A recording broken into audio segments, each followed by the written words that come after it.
Queridos amigos, querida familia, muchísimas gracias una vez más por estar con nosotros estudiando este ciclo de conferencias del principio divino a través de Telepaz. En esta oportunidad vamos a estudiar el curso de Moisés en la providencia de la restauración. Si nosotros hacemos memoria y recordamos lo que hemos estudiado hasta ahora, hemos visto que Dios ha trabajado en la historia de la providencia desde el mismo momento que Adán y Eva cayeron con un objetivo fundamental, que es la separación y la subyugación de Satanás. Por eso vamos a ver que Dios utiliza un curso modelo en su providencia. Es decir, que hay un patrón, hay un paralelismo increíble en los cursos de tres figuras centrales claves en la providencia. Primero vamos a ver quien tuvo éxito y victoria por primera vez en la historia de la restauración, que fue Jacob. Él lo consiguió a nivel individual y familiar. Y sobre ese fundamento vemos en la figura de Moisés la persona central en la providencia de la restauración a nivel nacional. Y por último, es el mismo Jesucristo quien pasa a ser el centro fundamental como personaje central en la providencia de la restauración a nivel mundial. Lo que vamos a compartir ahora es que estos tres niveles, estas tres figuras centrales de la providencia, van a pasar por situaciones similares, que una vez más les recuerdo, si uno mira la Biblia, puede ser que sean hechos aislados e independientes, pero no lo son. Lo que Dios estableció a través de Jacob fue un modelo, un patrón, un curso al cual iban a tener que seguir a nivel nacional Moisés y a nivel mundial Jesús. Por eso leemos en las Escrituras en Amós 3:7 que dice: no hace nada el Señor Yahvé sin revelar su secreto a los profetas. Es decir, que lo acontecido con Jacob será el modelo, será el curso a seguir para que se pueda subyugar sustancialmente a Satanás a nivel nacional y a nivel mundial. En Hechos 3:22 leemos que dice: el Señor Dios os suscitará un profeta como yo de entre vuestros hermanos. Escuchadle todo cuanto os diga. Era Moisés hablando acerca del Señor que iba a venir, el Mesías. Va a venir alguien entre ustedes, entre el pueblo de Israel, a quien deben escucharle. Y el mismo Jesús dijo: en verdad os digo, el Hijo no puede hacer nada por su cuenta, sino lo que ve hacer al Padre. Lo que hace Él, eso también lo hace igualmente el Hijo. Es decir, Jesús está diciendo que el curso que Él va a seguir para subyugar a Satanás, para lograr el arrepentimiento y la inclinación de Satanás, es un curso que Él ha visto trabajar a su Padre a través de la historia. Vamos entonces a ver cómo los cursos de Moisés y de Jesús siguieron el patrón del curso de Jacob. Vamos a entrar en algunos pasajes con mucho contenido bíblico, pero como esta es una conferencia introductoria, yo los dejaré en la pantalla por unos segundos, pero no los voy a leer completamente porque nos llevaría mucho tiempo. Eso lo vamos a realizar en conferencias posteriores de profundización. Veamos este curso que Jacob primero pasa, que es de la prueba de fe. Como ustedes saben, él tiene que luchar con el ángel que finalmente vence, cambia su nombre y pasa a llamarse Israel. Al mismo nivel, Moisés tiene que pasar una prueba de fe, en este caso ya no a nivel individual, sino a nivel nacional, cuando Dios intentó matarlo. Sí, esa fue una prueba de fe tremenda que tuvo que superar Moisés y lo hizo. Y también a nivel mundial Jesús tuvo que pasar, como sabemos, las famosas 3 tentaciones después de ayunar 40 días y 40 noches. Es decir, como ven, tanto Jacob como Moisés y como Jesús, los tres tuvieron que pasar por esta prueba de fe en sus vidas. Es decir, Moisés y Jesús están siguiendo el curso modelo exitoso que pasó Jacob. El otro punto que vamos a ver ahora tiene que ver con la carne y el espíritu. Sabemos que debido a la caída de Adán y Eva, no fue solamente algo espiritual, sino que fue también con sus cuerpos físicos. Por lo tanto, en el curso de la restauración vamos a ver algo que representa la carne, algo que representa al espíritu, y en el caso de Jacob, ¿qué fue? El pan y lentejas. En el caso de Moisés, el maná y las codornices. Y en el caso de Jesús, el pan y el vino. En un tercer punto vamos a ver ahora la importancia del cuerpo. Algo sucedió en particular con el cuerpo de cada una de estas tres figuras centrales. Y esto una vez más está conectado con la caída, porque el cuerpo sustancialmente cometió pecado. Entonces, en el curso de la restauración, en la providencia de la restauración, vemos situaciones en relación al cuerpo. En el caso de Jacob, hubo embalsamiento durante 40 días que significaban la separación de Satanás. Recuerda el número 40, 4 por 10, separación de Satanás. Moisés, hubo disputa de su cuerpo entre Satanás y el arcángel Miguel, y sabemos también que después de la muerte de nuestro Señor Jesucristo hubo desaparición y situaciones milagrosas en relación a su cuerpo. El cuarto punto, vemos las condiciones numéricas necesarias en el periodo de restauración. Hablamos del número 3, hablamos del número 12, hablamos del número 7 o de su múltiplo 70. Y vamos a analizar en la historia este paralelismo increíble, que solamente el principio divino nos da esta luz, nos saca de la oscuridad, de la ignorancia y de la confusión. En el caso de Jacob hubo un periodo de 3 días después que él dejó Harán, en la tierra de su tío Labán. En el caso de Moisés fue un periodo de 3 días necesario para salir de Egipto, y en el caso de Jesús, periodo de 3 días después de la crucifixión. En el caso del número 12, en Jacob vemos que él tuvo 12 hijos, Moisés tuvo 12 tribus y Jesús tuvo 12 apóstoles. En términos del número 7, vemos Jacob tuvo 70 miembros de su familia, Moisés tuvo 70 ancianos y Jesús tuvo 70 discípulos. Como verán, es increíble el paralelismo en cada uno de estos casos. Vemos también la actitud necesaria en la restauración con el bastón. Jacob atravesó el río Jordán con el bastón. Moisés atravesó el Mar Rojo con el bastón. Y Jesús, a través de su vara de hierro, atravesando el mundo de sufrimiento. Como verán, cada uno de estos puntos tiene su versículo bíblico. Así que yo le aliento con tiempo que vaya a la Santa Biblia a poder estudiar con profundidad cada uno de estos acontecimientos. Vemos luego la importancia en la providencia de la restauración, de la cooperación entre una madre y su hijo. Es increíble cómo el principio divino nos revela esto que está ahí en las Escrituras, pero que muchos por miles de años no han podido comprender como lo está haciendo usted y yo en estos momentos. En el caso de Jacob, Rebeca salva su vida. ¿Recuerdan cuando Esaú estaba determinado a matar a su hermano Jacob? La madre lo ayuda y finalmente lo conduce a la tierra de su hermano. En el caso de Moisés, fue la misma madre la que lo salva y lo educa, siendo la nodriza de él en el palacio cuando él pasa sus primeros años en la casa del faraón. Y en el caso de Jesús conocemos cómo María salva a Jesús.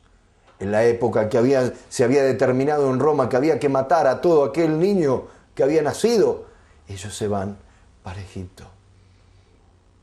Vemos también la necesidad de que cada uno de ellos va a pasar un curso para salir de esa situación del mundo satánico hacia la esfera celestial.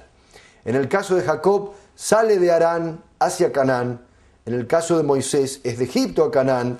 Y en el caso de Jesús, de Egipto a Palestina. El último punto que es importante para nosotros ver, este increíble paralelismo, es la destrucción del mal. Jacob enterró a los ídolos bajo la encima. Moisés quemó el becerro de oro y Jesús subyugó sustancialmente a Satanás. Como verán, amigos míos, es increíble entender que Dios es un Dios de principios, Dios es un Dios de leyes, Dios es un Dios de fórmulas, de cursos, modelos para poder conseguir la victoria, del cual tenemos que aprender también nosotros para tener victoria en nuestras propias vidas.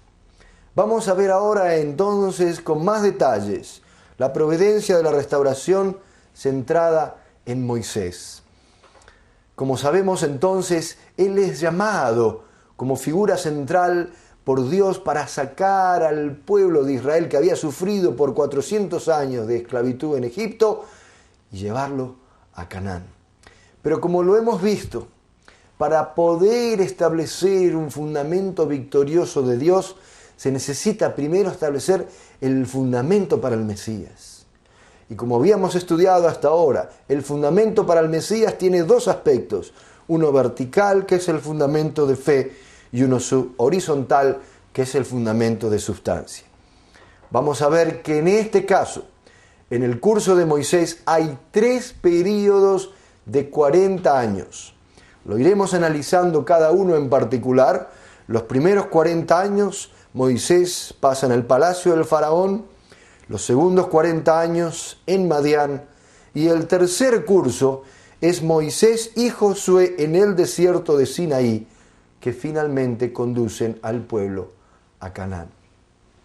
Vamos a ver entonces este curso, y lo primero que tenemos que entender entonces, ¿quién fue ese personaje central? Obviamente es Moisés. Dios llama a Moisés, como habíamos estudiado en la conferencia de predestinación, porque él reunía los 5 elementos para calificar como la figura central de la providencia a nivel nacional. Cuando pensamos acerca de la ofrenda requerida, debido a que Moisés está parado sobre un fundamento victorioso de la familia de Abraham con Isaac y Jacob, ya no es necesario una ofrenda, literalmente en el sentido de cortar un animal para derramar la sangre y hacer la separación entre el bien y el mal. Ya no es necesario, es un periodo donde solamente a través de una actitud, una vida que tenga que ver con el número 40 de separación de Satanás, será la condición necesaria como ofrenda requerida. Y en el caso de Moisés, fueron sus primeros 40 años que él pasó en el palacio del faraón. Vamos a ver entonces que por un lado se sustancializa el fundamento de fe, porque Moisés pasa esos 40 años en el palacio del faraón, pero cuando vamos al fundamento de sustancia, vemos que quien está en la posición del arcángel es el pueblo de Israel, ya no es un individuo, ya no es Caín, ya no es Esaú, es la nación de Israel que tiene que unirse a quien está en la posición de Adán como figura central, que es Moisés. Y como siempre, hemos visto que quien está en la posición de Caín tiene esa rebeldía, tiene esa dificultad en unirse, tiene celos, envidia, resentimiento, odio y hasta quiere matar a esa figura central en la posición de Adán. Vamos a ver esto también en el curso de Israel, que si nosotros analizamos el mapa del curso que fue Israel, ustedes van a ver que había una ruta directa que era a través de la tierra de los filisteos. Sin embargo, Dios los tuvo que llevar a ellos por el curso más largo. Y lo veremos en pocos minutos más. ¿Por qué? Porque Dios no estaba seguro que Israel iba a tener esa fe y esa unidad necesaria para unirse con Moisés para ir por el camino más rápido de la restauración hacia Canaán.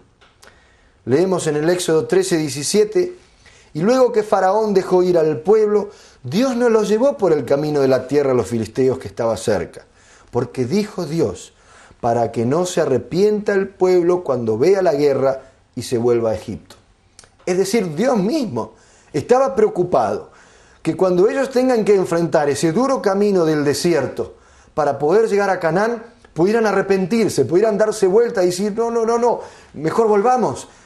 Éramos esclavos, pero por lo menos estábamos seguros. Entonces Dios los lleva no por el camino directo de los filisteos, sino por un curso mucho más largo.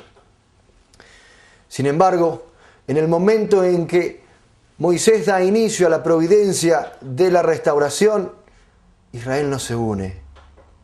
Hubo un acto que marca un acontecimiento fundamental. Si bien Moisés se había transformado en el primer ministro de Egipto, es decir, la mano derecha del faraón, cuando él ve que se estaban abusando de unos israelitas, él va hacia ese egipcio y lo mata, en defensa del israelita. Cosa que debería haber sido una señal muy clara para el pueblo de Israel.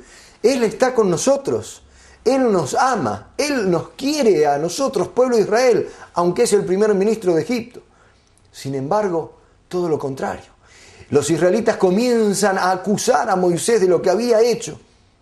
Y eso llega finalmente a los oídos del faraón. Oyendo Faraón acerca de este hecho, procuró matar a Moisés. Pero Moisés huyó de delante de Faraón y habitó en la tierra de Madián. ¿Qué nos quiere decir esto? Que lamentablemente ese primer curso que Dios había establecido, que en principio era el único curso original, no es la voluntad de Dios la prolongación, no es la voluntad de Dios el sufrimiento, todo lo contrario. ¿Recuerdan cuando nosotros leímos en Ezequiel capítulo 33? Dios decía, si yo veo arrepentimiento, si yo veo que hay cambio en el malvado, yo no quiero su sufrimiento. No va a morir, vivirá, y vivirá eternamente. Entonces el plan original era que los israelitas pudieran unirse con Moisés, y si eso sucedía, entonces veríamos el fundamento de sustancia establecido a través de la unión de Israel con Moisés. ¿Qué hubiese dado eso como consecuencia? Sí, el establecimiento victorioso del fundamento para el Mesías. O sea que si ellos logran unirse a Moisés, ahí puede darse las condiciones para que venga el Hijo de Dios, para que nazca ahí mismo.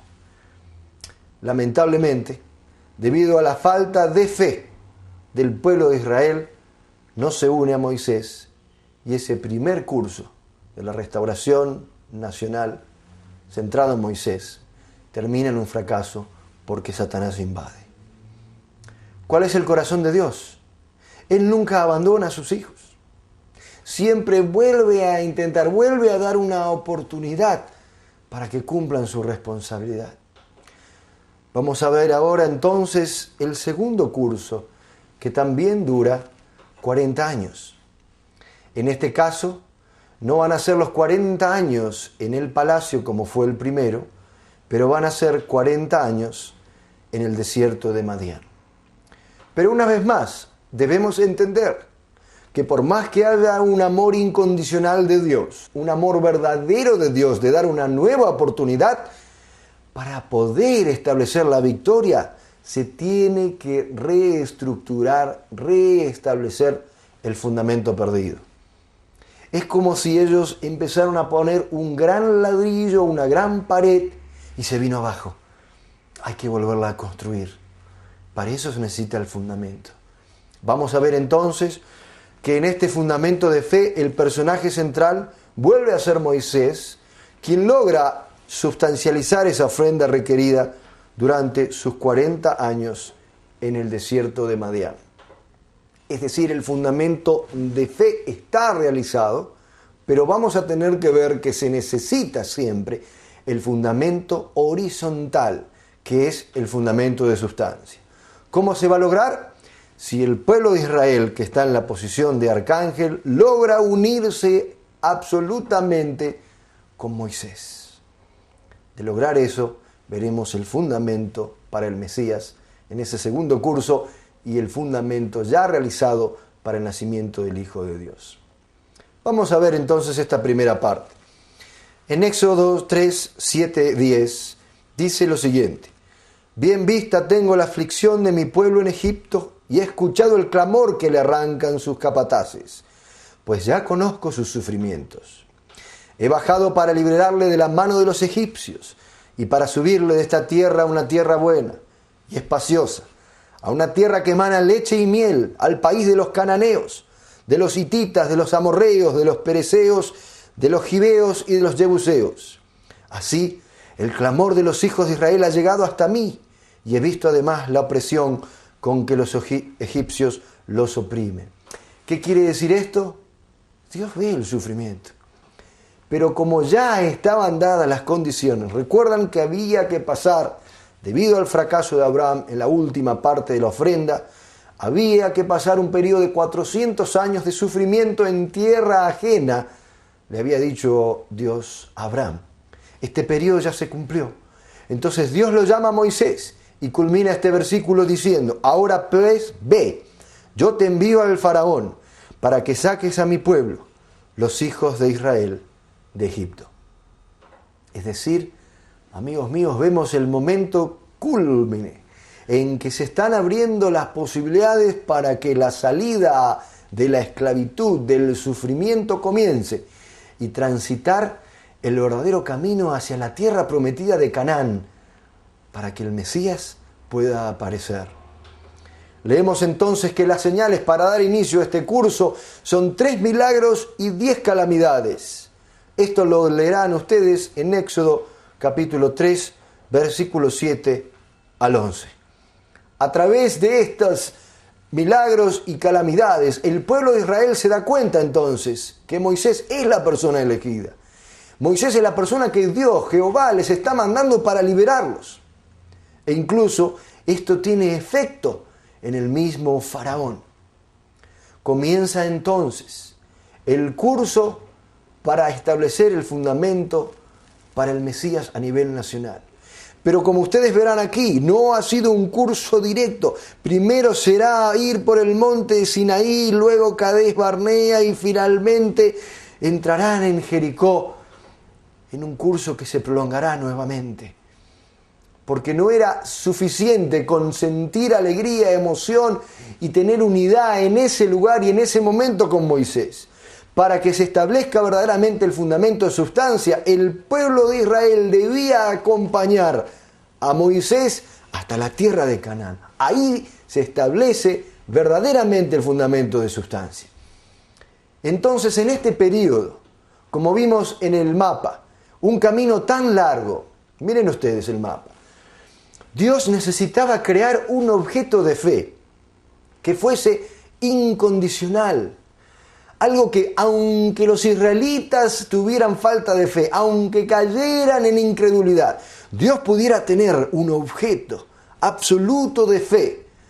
De manera tal que con que haya un solo israelita que tuviera fe en ese objeto, entonces podría continuar la providencia hasta Canaán. ¿Cuál fue ese objeto que Dios le pide a los israelitas que construyan? Es el tabernáculo. Ustedes conocen muy bien esta historia, pero quizás nunca quedó claro cuál es el significado de este tabernáculo. ¿Por qué Dios les pide que hagan esto? Vamos a ver que Dios muestra su gloria a Israel en Éxodo 24, 15, 17. Entonces Moisés subió al monte y una nube cubrió el monte. Y la gloria de Jehová reposó sobre el monte Sinaí. Y la nube lo cubrió por 6 días. Y al 7º día llamó a Moisés de en medio de la nube. Y la apariencia de la gloria de Jehová era como un fuego abrasador en la cumbre del monte, a los ojos de los hijos de Israel. Una vez más demostrando claramente que es Moisés el que ha elegido Dios, al que Dios está manifestando, al que Dios le está diciendo: únanse a Él, con Él yo los llevaré a la tierra prometida de Canaán. Vemos que Dios le pide a Moisés que ayune. En Éxodo 24, 18 dice: y entró Moisés en medio de la nube y subió al monte, y estuvo Moisés en el monte 40 días y 40 noches. Como sabemos, siempre el número 40 se hace necesario como la condición de separación de Satanás para poder recibir bendición de Dios. Y es ahí entonces en que Moisés recibe con victoria las famosas tablas de piedra con los 10 mandamientos. En Éxodo 31, 18 dice lo siguiente: y dio a Moisés, cuando acabó de hablar con él en el monte de Sinaí, 2 tablas del testimonio, tablas de piedras escritas con el dedo de Dios. ¿Qué quiere decir esto? Es la primera vez en la historia donde ya el hombre no tiene que hacer su condición de ofrenda de una manera como lo había hecho hasta antes con los animales. Ahora entramos en una nueva era, la era de la palabra. Dios estaba dando la ley, los 10 mandamientos, es decir, la condición ya de la humanidad en ese momento, representado por el pueblo elegido de Israel, estaba preparado espiritual, intelectual y afectivamente para recibir la verdad, los 10 mandamientos. Pero ¿qué pasó? Mientras Moisés estaba en el monte ayunando 40 días y 40 noches para recibir estas tablas de piedra, los israelitas habían perdido la fe. En solo 40 días y 40 noches, cuando él desciende, se encuentra con que ellos estaban adorando al becerro de oro. Incluso habían vendido el oro, lo habían puesto en ese becerro y adoraban al becerro de oro que, como sabemos, representaba a Satanás. ¿Qué sucede en esos momentos? Moisés le viene una ira tremenda y él se enoja y rompe las tablas de piedra en un acto de furia y de ira. Cosa que no fue del agrado de Dios. Por eso, como él se equivoca, debe ayunar nuevamente 40 días. Tiene que hacer una nueva separación de Satanás. Y lo leemos en Éxodo 34:1. Dice lo siguiente: y Jehová dijo a Moisés: alízate 2 tablas de piedra como las primeras. ¿Se dan cuenta? Se tiene que volver a repetir cada vez que alguien comete un fracaso, cada vez que alguien no cumple su verdadera responsabilidad. Entonces Dios les dice: como las primeras, y escribiré sobre esas tablas las palabras que estaban en las tablas primeras que quebraste. O sea que Dios, como Padre de amor, Dios en realidad es incambiable, es eterno y absoluto en su corazón. Por lo tanto, pese a ese error, a ese traspié de Moisés, lo llama e invita a que se párese por 40 días para que Satanás se aleje y Dios pueda bendecir nuevamente con las tablas de piedra. Ahora, esto que es tan importante, porque fíjese que no aconteció una vez. A pesar de romperlas, Dios dice: hay que volver a escribir esas tablas. Tienen que tener un significado muy importante. Entonces vamos a ver ahora qué significan estas tablas de piedra.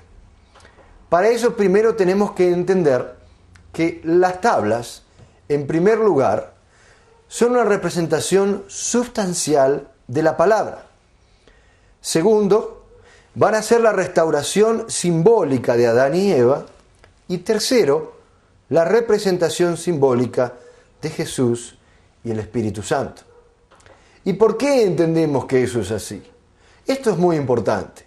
Por eso aquí tengo otra figura donde usted puede ver claramente que las tablas representan al Adán restaurado, a la Eva restaurada y a Jesús y al Espíritu Santo que habían de venir. Muchas veces suceden acontecimientos en la historia de la providencia que no podemos entender verdaderamente su significado.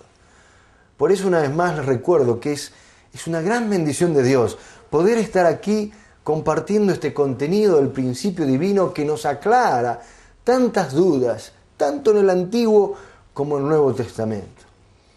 Entonces vamos a ver en detalle la situación ahora del tabernáculo. ¿Qué significa el tabernáculo? Por un lado, el tabernáculo representa al Mesías que había de venir. ¿Por qué? Recuerden ustedes, en Juan 2:21, Jesús se comparó al santuario de Jerusalén con su cuerpo. En 1 Corintios 3:16, el apóstol Pablo dice que el cuerpo es el templo de Dios. Es decir, este tabernáculo es una representación del Mesías que había de venir. Por eso Dios decía que era el objeto de fe, al cual ellos debían adorar, debían respetar, debían amar por sobre todas las cosas. Y el tabernáculo que representa entonces al Mesías, tenía una estructura muy específica, muy determinada, porque si es el Mesías que había de venir en un aspecto simbólico, tiene que tener una estructura celestial, una responsabilidad celestial específica por parte de Dios. Cuando analizamos entonces el templo, repito, que representa al Mesías que había de venir, por un lado estaba el lugar santo, por el otro lado el lugar santísimo. En algunas versiones también se lo conoce como el lugar, el santo de los santos. Pero es decir, había un lugar común donde ingresaba el pueblo en general y el lugar donde solamente ingresaba el sumo sacerdote, que era el Santísimo. ¿Por qué? Porque allí se encontraba el arca de la alianza con las 2 tablas de piedra. Y a su vez, ¿qué significa esto? Dijimos que las 2 tablas representaban a Jesús y al Espíritu Santo, los cielos y la tierra. Y el santo representa al cuerpo de Jesús y el Santísimo representa al Espíritu de Jesús. Porque el Mesías viene en cuerpo y en espíritu. Entonces entendemos siempre que para que haya un fundamento victorioso del Mesías, necesitamos siempre fundamento de fe y fundamento de sustancia. Si el tabernáculo está representando simbólicamente al Mesías, también necesitamos un fundamento para el tabernáculo. El personaje central en ese fundamento de fe fue Moisés, y la ofrenda requerida fue su primer ayuno de 40 días, que se logró con mucho éxito. Pero como vimos, debido al fracaso de Israel en no unirse con Moisés, quien, como ustedes ven en este plano, tenían la responsabilidad en la posición del arcángel de unirse incondicionalmente para establecer ese fundamento. Entonces, debido a que ellos no se unen, pese a la victoria de Moisés, pese a establecer el fundamento de fe, no hay fundamento de sustancia. Por lo tanto, el fundamento para el tabernáculo se pierde en primera instancia. Vemos un nuevo intento. Una vez más, Dios quiere ver la victoria de sus hijos, quiere dar bendiciones, pero para ello tienen que cumplir su parte de responsabilidad. En este segundo intento, el personaje central es Moisés, que hace la ofrenda requerida, que es su segundo ayuno. Sin embargo, una vez más, nos encontramos con una situación muy difícil porque los israelitas no se unen de corazón con Moisés. Vamos a analizarlo en los próximos minutos más detalles qué ocurrió en ese tiempo, pero les aclaro ahora que ese fundamento nuevamente se perdió. Entonces, entramos en una situación en la cual vemos que Dios intenta restaurar con los 40 días de los espías. Él intenta nuevamente. Si ustedes leen en Números, capítulo 13, versículos 1 al 15, podrán ver en detalle cómo Dios establece una providencia, de la cual elige a 12 espías. Moisés llama a 12 espías que deben ir a Canaán a ver si estaban dadas las condiciones para ya entrar victoriosamente. Pero ¿qué es lo que sucede? Solo Josué y Caleb tienen fe. Si usted lee en Números capítulo 13, versículo 28 al 32, verá que de los 12, solamente 2 tienen fe. Los demás vuelven de una forma muy negativa. Dicen, no, es una tierra de gigantes. Si vamos allí nos van a matar. Pereceremos todos. No. Y empezaron a multiplicar el mal, como aprendimos en la conferencia de la caída. Y entonces el mismo pueblo de Israel se pone negativo, se pone en contra. Y lamentablemente vemos que no existe una unión a Moisés. No existe una fe necesaria. Entonces Dios se lamenta de la incredulidad de Israel. ¿Se dan cuenta? Dios se siente triste cuando el pueblo elegido no responde. No es una predestinación, como vimos en conferencias anteriores, que Israel no toma su responsabilidad con eficacia. No, al contrario, Dios quiere ver la victoria de Israel, porque Dios quiere bendecir. Es como un padre que quiere dar el regalo a sus hijos. Entonces dice aquí en Números capítulo 14, versículo 11, que Dios se lamenta y dice: Jehová le dijo a Moisés: ¿hasta cuándo me ha de irritar este pueblo? O sea, Israel. ¿Hasta cuándo no me creerán con todas las señales que he hecho en medio de ellos? Ahora, ¿cómo se siente usted cuando lee este versículo en el cual Dios transmite su corazón? Dios está frustrado, Dios está triste, con todas las señales que he hecho, con el fuego, con el viento, con los milagros, con las calamidades, con todas las señales, la apertura del Mar Rojo, todo, aún así no creen en mí. Vemos entonces que Dios se siente indignado. Ve que debido a esa falta de responsabilidad tiene que haber indemnización, tiene que haber sufrimiento. Y Dios, con mucho dolor, tiene que decir lo siguiente. Números capítulo 14, versículos 31 al 34. Vamos a leerlo juntos. Pero a vuestros niños, de los cuales dijisteis que serían por presa, yo los introduciré, y ellos conocerán la tierra que vosotros despreciasteis. Es decir, Dios le está diciendo, sus hijos, su segunda generación, ellos van a entrar a esa tierra que ustedes están despreciando, que ustedes no están valorando, por la falta de fe que están teniendo. Y sigue diciendo: en cuanto a vosotros, vuestros cuerpos caerán en este desierto, y vuestros hijos andarán pastoreando en el desierto 40 años, y ellos llevarán vuestras rebeldías hasta que vuestros cuerpos sean consumidos en el desierto, conforme al número de los días, de los 40 días en que reconocisteis la tierra, llevaréis vuestras iniquidades 40 años, un año por cada día, y conoceréis mi castigo. Lamentablemente, debido a ese fracaso de 40 días de espionaje en Canaán, ellos van a tener que pagar indemnización mayor, de mayor valor, un año por cada día. Y les dice Dios: ustedes no entrarán. De hecho, Moisés, lo veremos más adelante, con tanto esfuerzo, con tanto sacrificio, dejando de lado todo el lujo y la posición y la fama y la jerarquía en Egipto, yendo por este camino de sufrimiento, él tampoco va a llegar a Canaán, por ser la primera generación. Entonces, queridos amigos, vemos que este segundo curso, lamentablemente debido una vez más a la falta de unidad absoluta del pueblo de Israel, termina siendo invadido por Satanás. Una vez más tiene que prolongarse hacia el número 3, que como habíamos visto en el comienzo de las conferencias, es el número de Dios. El primer período dentro del crecimiento, la formación y el crecimiento fueron invadidos por Satanás debido a la caída de Adán y Eva.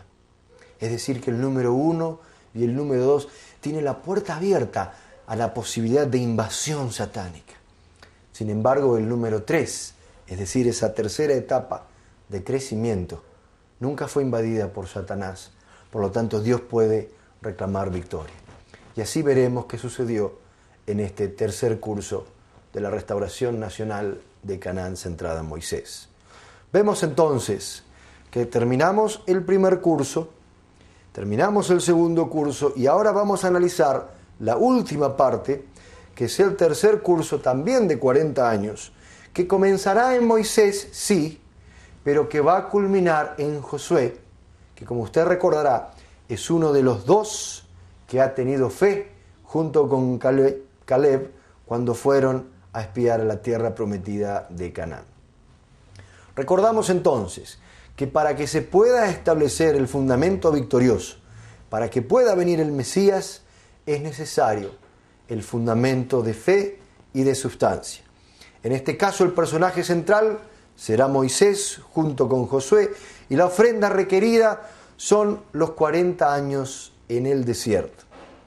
Veremos que este fundamento de fe se cumple perfectamente y analizaremos la segunda parte, que es el fundamento horizontal de sustancia, la primera generación centrada en Moisés y la segunda centrada en Josué.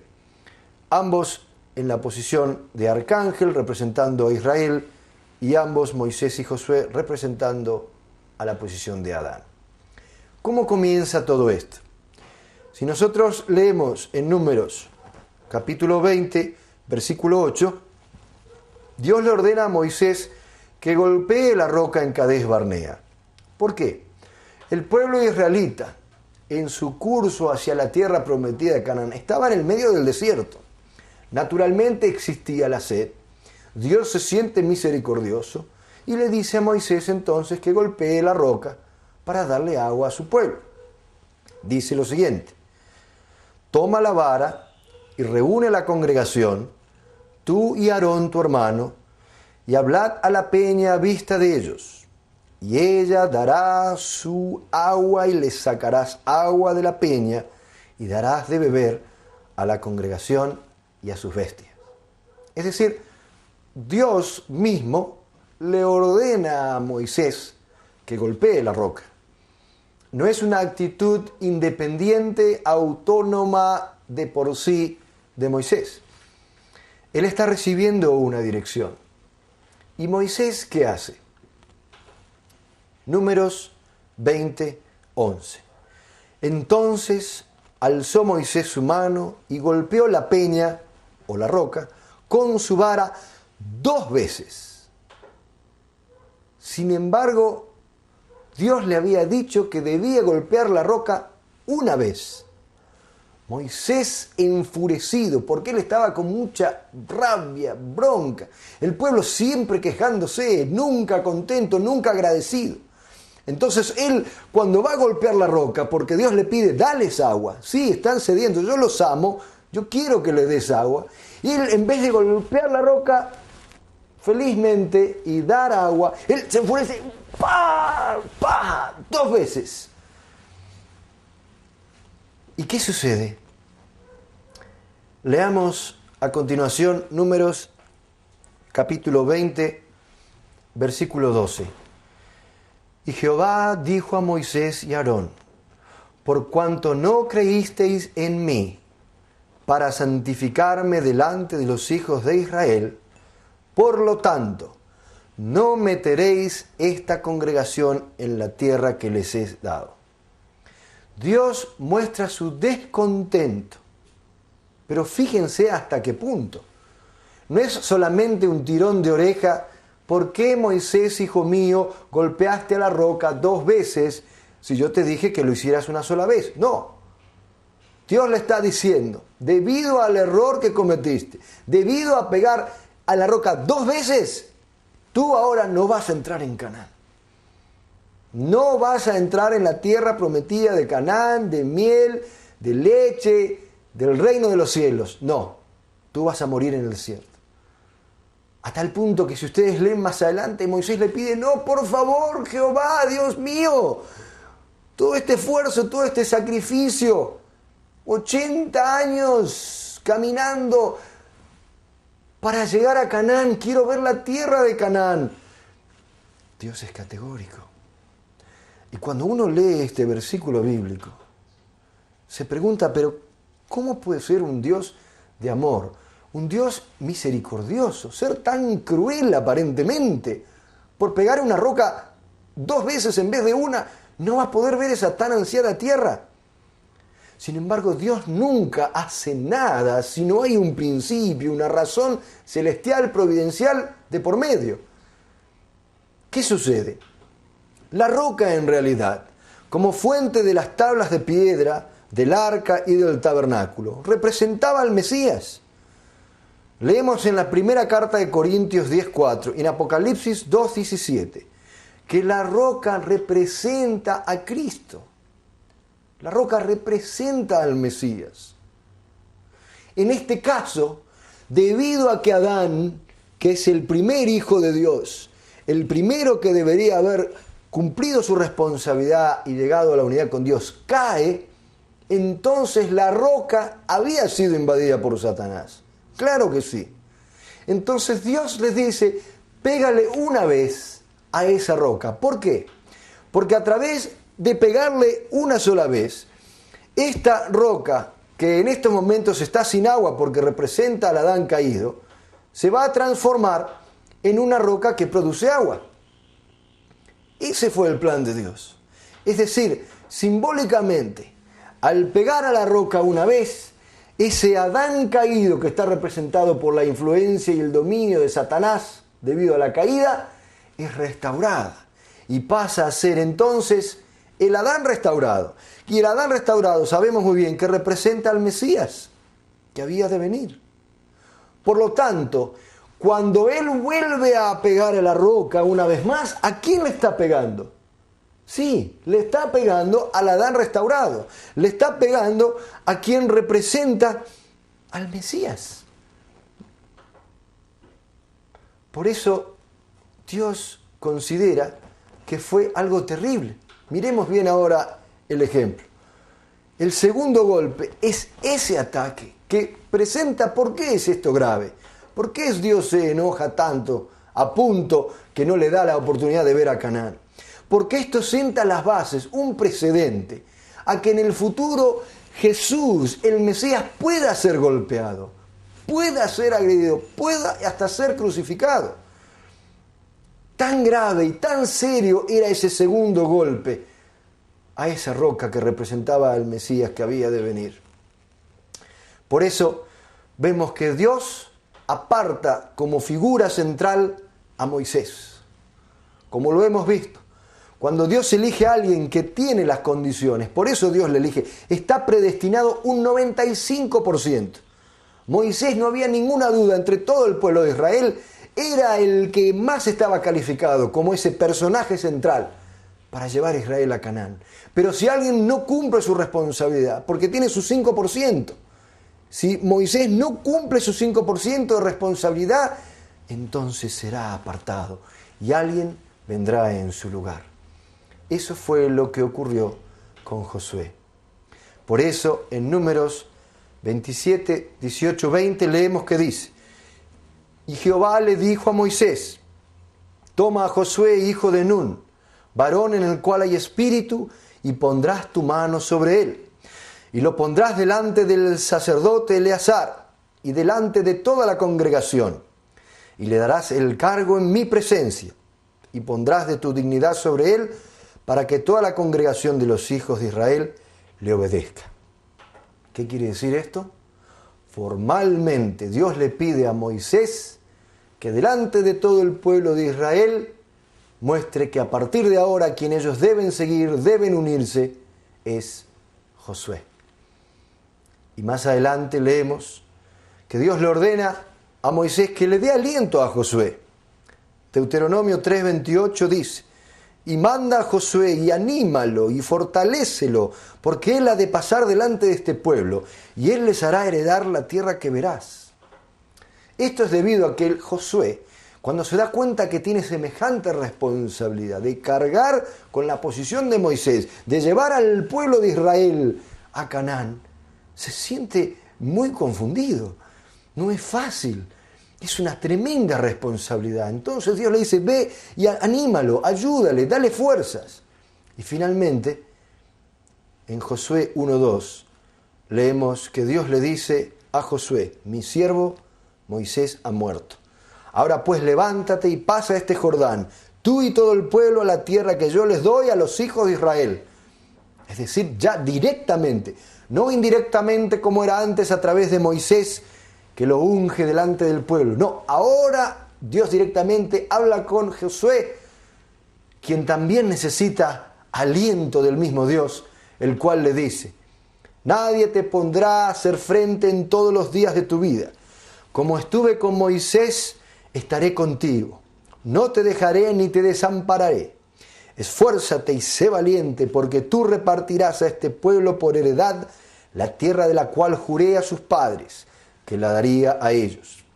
Es decir, el mismo Dios va y le da aliento personalmente, le da fuerza para que Josué tenga la fe y la convicción necesarias para marchar hacia Canaán. ¿Y cuál es la actitud del pueblo? frente a esta situación. Leemos en Josué 1, 16, 18. Entonces respondieron a Josué diciendo: nosotros haremos todas las cosas que nos has mandado, e iremos a donde quiera que nos mandes. De la manera que obedecimos a Moisés en todas las cosas, así te obedeceremos a ti. Solamente que Jehová tu Dios esté contigo como estuvo con Moisés. Cualquiera que fuere rebelde a tu mandamiento y no obedeciera tus palabras en todas las cosas que le mandes, que muera. Solamente te esfuerces y seas valiente. Es decir, aquí vemos una actitud realmente diferente. Porque en realidad, pese a que ellos pasaron momentos de unidad con Moisés, nunca tuvieron esa verdadera determinación, esa convicción absoluta, como estamos viendo ahora, que están jurando frente a Josué: tú ve adelante que nosotros estamos contigo. Finalmente vemos que cuando van los espías a Jericó, vuelven con absoluta fe, restaurando el error que había sucedido antes. ¿Recuerdan cuando fueron los 12 espías por 40 días a Canaán? Aquí vuelven con fe absoluta diciendo: Jehová ha entregado toda la tierra en nuestras manos, y también todos los moradores del país desmayan delante de nosotros. Con esa actitud, entonces, el pueblo de Israel solamente sintió inspiración, solamente sintió convicción y fe de que finalmente podrían entrar en la tierra prometida de Canaán. Entonces, leemos en Josué capítulo 6, versículo 20. Dice lo siguiente: entonces el pueblo gritó, y los sacerdotes tocaron las bocinas, o trompetas, dicen en otras traducciones. Y aconteció que cuando el pueblo hubo oído el sonido de la bocina, gritó con gran vocería, y el muro se derrumbó. Es decir, el muro de Jericó cayeron. Recuerdan que ellos dieron la vuelta y finalmente gritan al sonar de las trompetas de los sacerdotes. Se cae el muro, y ¿qué sucede?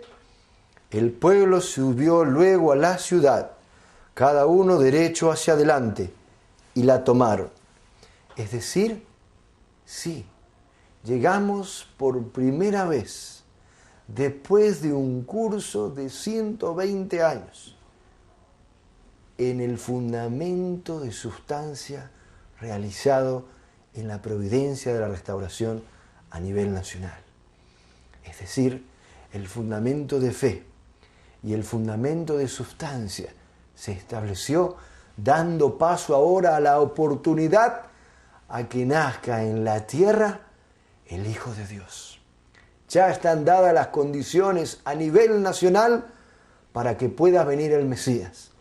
No solamente a salvar a Israel, sino a salvar a toda la humanidad.